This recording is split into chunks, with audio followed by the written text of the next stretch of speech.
wani malami akwai abokina wato ana ce mashi Usman Al-Madini yanzu haka yana jami'ar Madina ya karanta min wani abu da ya faru a ƙasar Saudi Arabia ka san tsakanin ubangiji da bawa ba a shiga ba wanda isa ya ce wane ne ko wane kafiri ne ko wane dan wuta ne ko wane kaza ne a'a ba a wannan dan baka kalli irin niyyar da mutum ke kallon ubangijinsa.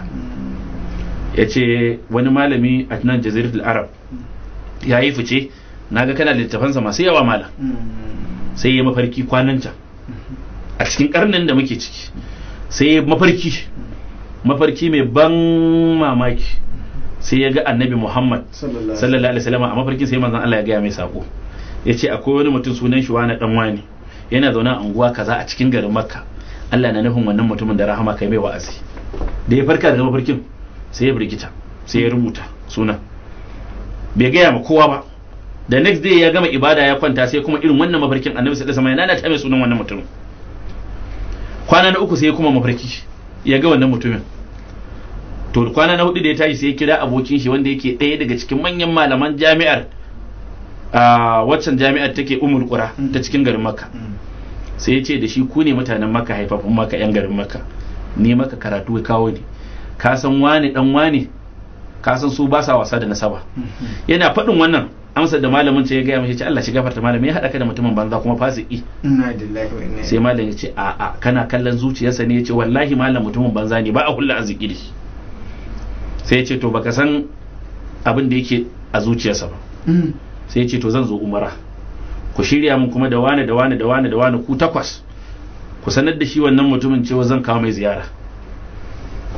Ya taso ya tafi Saudi Arabia ya yi dawafi ya gama komai bayan ya gama umara da kwana 1 aka gaya mu wancan mutumin suna zuwa gida sai suka ya tarbe su ka sai dai su balarabe da karramawa ya tare iyalan su gaishe shi aka kawo abubuwa masu yawan gaske aka kawo musu abu kaza aka kawo musu abu kaza aka kawo musu abu kaza. Bayan sun ci abinci sai ya ce da su to zai yi nasiha. Ya ce kai ne wani dan wani? Ya ce eh. Ya ce to akwai abin da kake yi ma Allah na alheri da niyya mai kyau wacce Allah ke nufin ya maka gafara baya sai ya ma azaba. Me kake? Ya ce wallahi malam ni yau gani nake kamar mafarki nake saboda mutane da yawa sun yanke hulɗa da ni kuma waɗannan manyan mutanen ba za su yi hulɗa da ni ba duk da sun sani saboda suna ɗauka ta fasiki. Gani a garin Makka amma yau na shekara 21 ko Ka'aba ban je ba. Shekaru 21 ka ko mutum ai asara ko Ka'aba bai je ba. To malam ko a makarfa kake ka shekara guda baka share ke ba ai kai faul. To ba dai abin da baka so kenan faɗa ba dai dan an ce na cika kabilanci kai wannan jidani Allah ya soke da to yace kaji ga abu kaza Allah yana yi Allah baya so ga abu kaza malam yace ka bari akwai duk da haka akwai abin da kake yi wanda Allah yake sanya maka gafara ka san Allah da tausayi. Wa man ya'mal su'an aw yazlim nafsahu summa yastaghfirullah yajidillaha ghafuran rahima. Allah kenan wani dan uwanka ne wallahi in kai mai laifi sai ce ko kabarin sa na cin wuta ba zan yafe mai ba saboda rashin mutuncin dan adam. Shi yasa ya rike gafara a hannunsa ba mai gafara sai Allah. Wa man yaghfiru dhunuba illa Allah. Waye sai maka gafara zanubi in ba Allah ba sai Allah. Allah ke yi. Sai ya ce da shi ya karanto mai abubuwa sai kuka.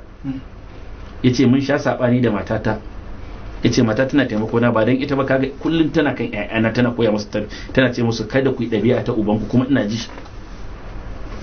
Yace to amma abin da nake ina tsamanin ubangiji ke nufin yamin gafara guda ɗaya ne ce ka tambaye gidan da ka wuce ta haɗu da gidana. Yace eh. Yace makoci na ne yau shekarar 6 da rasuwa. Shi makocin nasa yace bai samun ido bai taba ɗauka ta a matsayin mutum banza ba kullun ya ganni zamu gaisa ban taba jin ya faɗi wata magana kaina ba ni kuma sai na ina son sa. Ka san me yawan laifi baya sai ga an samu idanu. Yana zuwa yace sai na ga yara su sai na ga ya bai yara kanana ni kuma ina aiki a kamfani kaza kuma ina da na wurin aikin da safe nakan je duk wata suna bani riyal 2000 amma ina tashi kuma sai in je in nemi nawa ina da na wurin. Yace to a cikin wannan riyal 2000 da suka bani tun ranar da ya rasu na sawa kaina kyakkyawan niyyar zan taimake su nake ba su riyal 1000 dan kada su da gayyara. Wata rana a zo a ce gashi ƴaƴan makocin nan sun kasa cin abinci kuma ga wannan makocin yana da rufin asiri. Yace to na kyauta tunan niyya ne saboda nayi imani da Allah da abubuwan da nake yi. Yace to Allah ya ga wannan niyyar taka ka daina wancan saban kuma ka ci gaba da wannan alheri. Kyautata makoci kawai.